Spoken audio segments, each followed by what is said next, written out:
ఇప్పుడు బీఆర్ఎస్ కాంగ్రెస్ లేదా అప్పటి టీఆర్ఎస్ కాంగ్రెస్ కలిసి పోటీ చేసినాయి, కలిసి పనిచేసినాయి అని నేను 100 ఉదాహరణలు చెప్తా.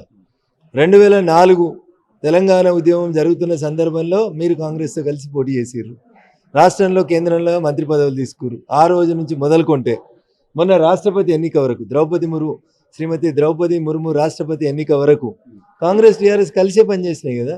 ఆఖరికి నిన్నగాక మొన్న తెలంగాణకు కొత్త ముఖ్యమంత్రిగా వచ్చినటువంటి రేవంత్ రెడ్డి గారు కూడా ఒక ప్రముఖ టీవీ ఛానల్కి ఇచ్చిన ఇంటర్వ్యూలో ఏం చెప్పారు, కేసీఆర్ని దవాఖానకు పోయి నన్ను చూసి రమ్మని మా పార్టీ నాయకుడు రాహుల్ గాంధీ గారు చెప్తే నేను పోయి చూసి వచ్చినా అని చెప్పిండు. అంటే ఎవరి మధ్యలో ఉంది విడదీయరాని బంధం?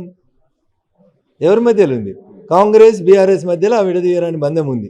అందుకనే వాళ్ళిద్దరు అట్లా కలిసిపోతారు. రాహుల్ గాంధీ పోయి చూసి రమ్మన్నాడు అంటే దాని అర్థమైంది చెప్పు. రాహుల్ గాంధీ చెప్తే నేను పోయి చూసి వచ్చినా అన్నాడు అంటే దాని అర్థమైంది. వాళ్ళిద్దరి మధ్యలో రేపు ఏదో అవసరం ఉంటుంది, కలిసి పనిచేద్దామని అనుకుంటున్నారు వాళ్ళు. అంతకుమించి ఇంకా వేరే ఏం బంధం ఉండదు.